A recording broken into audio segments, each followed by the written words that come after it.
Bismillahirrahmanirrahim. Assalamualaikum warahmatullahi wabarakatuh. Alhamdulillah wassalatu wassalamu ala Rasulillah wala haula wala quwwata illa billah. Ma ba'du. Kaum muslimin muslimat rahimani wa rahimakumullah ajmain.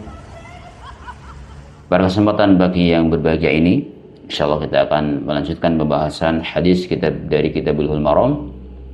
Masih bab sifat salat Nabi. Di antaranya adalah bagaimana Nabi Shallallahu Alaihi Wasallam mencontohkan mengangkat kedua tangannya sejajar dengan pundaknya dan yang lainnya. Maka kita perlu bahas dan kita bacakan hadis Nabi Shallallahu Alaihi Wasallam sehingga kita lebih lapang ketika menghadapi berbagai macam sifat seseorang ketika sholat. Selama ada rujukannya, kita terima. Hadis yang kedua dari 216 dari Ibnu Umar radhiyallahu anhuma, anna Rasulullah sallallahu alaihi wasallam kana yarfa'u yadayhi hadwa manqibaihi idza iftataha shalah. Bahwasanya Rasulullah sallallahu alaihi wasallam mengangkat kedua tangan beliau setara dengan pundak. Ya, setara dengan pundaknya. Apabila beliau memulai salat, idza iftataha shalah. Wa idza kabbara li ruku', juga ketika takbir untuk ruku'. Apabila bertakbir untuk ruku', beliau mengangkat kedua tangannya sejajar dengan pundaknya. Wa idza rafa'a ra'sahu min ar-ruku', dan apabila mengangkat kepalanya dari ruku'. Hadis muttafaqun alaih, artinya riwayat Bukhari dan Muslim. Dalam hadis Abu Humaid, dalam riwayat Abu Dawud, bahwa Rasulullah SAW yarfa'u yadayhi hatta yuhadi bihima mankibaihi summa yukabbir. Beliau mengangkat kedua tangan beliau sehingga beliau menjadikan keduanya sejajar dengan kedua pundak beliau. Kemudian beliau bertakbir.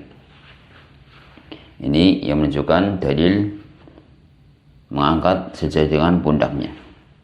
Ini hadis riwayat Abu Dawud dan disahihkan oleh Syekh Albani dalam Sahih Sunan Abi Dawud.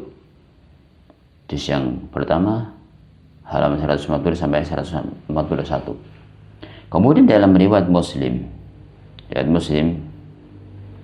dari Malik bin Al-Huwairis radhiyallahu anhu seperti hadis Ibnu Umar, tetapi dia berkata hatta yuhadi bihima furu'a udunaihi, sehingga beliau menjadikan kedua tangan beliau sejajar dengan ujung kedua daun telinga.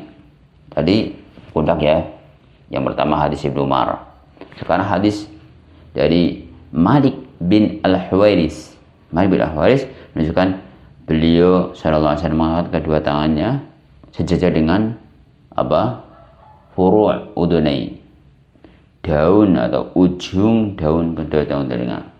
Ya, ujung kedua daun telinga dari yang telinga bagian bawah, ya. Ini semuanya adalah menunjukkan bagaimana Nabi SAW mengangkat kedua tangannya, bisa sejajar dengan pundaknya, bisa sejajar dengan ujung kedua daun telinga, ya. Kemudian hadis yang ke-217 dari Wa'il bin Hujr radhiyallahu anhu, beliau berkata, "Shallaitu ma'an Nabi sallallahu alaihi wasallam, fa wada'a yadahu al-yumna 'ala yadihi al-yusra 'ala sadrihi." Aku salat bersama Nabi sallallahu alaihi wasallam dan beliau meletakkan tangan kanan beliau di atas pada tangan kirinya, di dadanya, di atas tangan kirinya. Beliau meletakkan tangan kanan di atas tangan kiri di atas dada beliau. Diriwayatkan oleh Ibnu Khuzaimah. Coba lihat catatan kaki dari Syekh.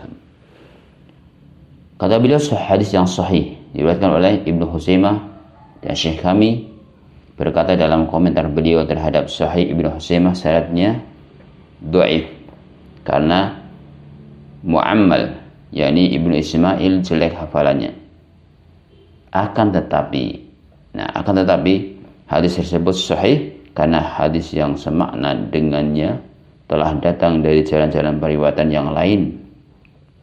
Sementara pada meletakkan tangan di atas dada terdapat hadis-hadis yang menjadi syahid, menjadi penguat baginya.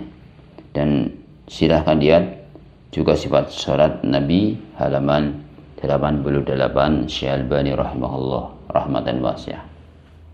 Nah, ini contoh dari sifat salat Nabi, meletakkan kedua tangannya dan juga mengangkat kedua tangannya sepundak atau sejajar dengan ujung kedua daun telinga. Jadi kita akan semakin lapang dalam beramal dan terus untuk belajar dan belajar mengkaji hadis Nabi SAW, sehingga kita akan lebih luas ilmunya dan mengamalkan berdasarkan hadis Nabi SAW. Wallahu ta'ala alam wa sallallahu wasallam ala nabiyina Muhammadin wa ahli da'wana alhamdulillahi rabbil alamin. Wassalamualaikum warahmatullahi wabarakatuh.